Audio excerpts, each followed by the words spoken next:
ସାଙ୍ଗମାନେ ଆପଣମାନେ ଯଦି ଟାଇମ୍ ପାସ୍ ପାଇଁ ମୋବାଇଲ୍ ସ୍କ୍ରୋଲ୍ କରୁଛନ୍ତି, ପ୍ଲିଜ୍ ଏ ଛୋଟ ଗପଟିକୁ ନିଶ୍ଚୟ ଶୁଣିବେ। ଏଇଟା ଗପ ନୁହେଁ, ଏଇଟା ରିଅଲ୍ ଷ୍ଟୋରି। ଏ ଅଡ଼ିଓଟିକୁ ଶେଷ ପର୍ଯ୍ୟନ୍ତ ଦେଖନ୍ତୁ ଏବଂ କମେଣ୍ଟରେ ନିଶ୍ଚୟ ଜଣାଇବେ।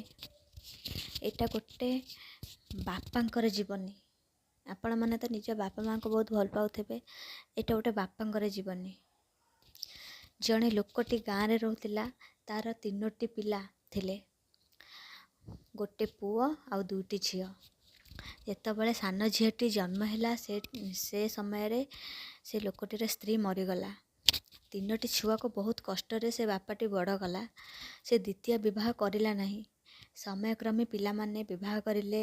ପୁଅଟି ବାହା ହେଲା ଭୁବନେଶ୍ୱରର ଗୋଟେ ଝିଅକୁ। ସେ ବୋହୂଟି ଭୁବନେଶ୍ୱରରେ ରୁହେ। ଗାଁକୁ କେବଳ ପର୍ବପର୍ବାଣିରେ ହିଁ ଆସନ୍ତି। ଲୋକଟି ଶୁଣ୍ଠା ପ୍ରକୃତିର ମଣିଷ। ଶୁଣ୍ଠା ପ୍ରକୃତି ମାନେ ବୁଝିପାରୁଥିବେ ଆପଣ। ସେ ଗାଁରେ ଏକା ରୁହେ, ଏକା ରୋଷେଇ କରେ, ବେଳାଏ ରୋଷେଇ କଲେ 2 ବେଳା ଖାଏ। ଯେହେତୁ ଶୁଣ୍ଠା ମଣିଷଟିଏ, ତା ବୋହୂ ସାଙ୍ଗରେ ତାର ଜମା ବି ପଡ଼େନି। ପୁଅ ବୋହୂ ଏବଂ ତାଙ୍କର ପିଲାମାନେ ଭୁବନେଶ୍ୱରରେ ଘର ଭଡ଼ା ନେଇକି ରହୁଥିଲେ। ସେଇଠାରେ ସେମାନଙ୍କର ପାଠପଢ଼ା ମଧ୍ୟ କରୁଥିଲେ। ଯେହେତୁ ଶ୍ୱଶୁର ବୋହୂର ଜମା ବି ପଡ଼େନି, ସମୟକ୍ରମେ ବୃଦ୍ଧାବସ୍ଥା ଯୋଗୁଁ ଶ୍ୱଶୁରଟି ଶଯ୍ୟାଶାୟୀ ହୋଇଗଲେ। ଗାଁର ସେହି ଚାଳ ଘରେ ପଡ଼ି ରହିଥାନ୍ତି। ପୁଅ ମଧ୍ୟ ମଝିରେ ମଝିରେ ଆସି ଦେଖା କରିଯାଏ, କିନ୍ତୁ ସାଙ୍ଗରେ ନେଇକି ଯିବା କଥା ଜମା ବି କୁହନ୍ତି ନାହିଁ। କାରଣ ବୋହୂ କହିଛି, ଯଦି ତମେ ତମ ବାପାଙ୍କୁ ଆଣିବ ତାହେଲେ ଆମେ ସମସ୍ତେ ଘର ଛାଡ଼ି ଚାଲିଯିବୁ।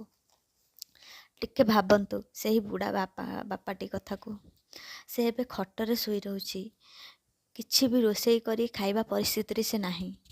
ତା ପୁଅ ଗଲାବେଳେ ବିସ୍କୁଟଟି ପାଉଁରୁଟି ଦେଇକି ଯାଉଛନ୍ତି। କ'ଣ ସେଇ ବିସ୍କୁଟ ପାଉଁରୁଟି ଖାଇକି ସେ ବଞ୍ଚିକି ରହିବେ? ଶ୍ୱଶୁର ବୋହୂର ପଡ଼ୁନଥିଲା ବୋଲି ଶଯ୍ୟାଶାୟୀ ଅବସ୍ଥାରେ ମଧ୍ୟ ସେବା କରିବା ପାଇଁ ଆଉ ଗଣ୍ଡେ ଖାଇବାକୁ ଦେବା ପାଇଁ ମନା କରିଦେଲେ। ଏବେ ସେଇ ଲୋକ ଗାଁରେ ପଡ଼ି ରହିଛି। ଏବେ ତାଙ୍କ ପାଖରେ କେହି ବି ନାହାନ୍ତି। ଆଉ ସେ ବୋହୂ କଥା ଟିକେ ଭାବନ୍ତୁ। ସେ ଯାହା କଲା କ'ଣ ଠିକ୍ କଲା?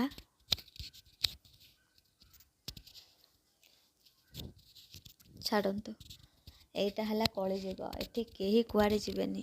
ସମସ୍ତେ ସମସ୍ତଙ୍କର କର୍ମଫଳ ଏଇଠି ହିଁ ଭୋଗ କରିବେ। ଯଦି ମୁଁ କିଛି ଭୁଲ କରିଛି, ମୋର କର୍ମଫଳ ମୁଁ ନିଶ୍ଚୟ ଭୋଗ କରିବି। ଯଦି ତମେମାନେ କିଛି ଭୁଲ କରିଛ, ତମେମାନେ ବି କର୍ମଫଳ ଭୋଗ କରିକି ହିଁ ଯିବ। କିନ୍ତୁ ଏଇ ନର୍କରେ ହିଁ ଭୋଗ କରିକି ଯିବ।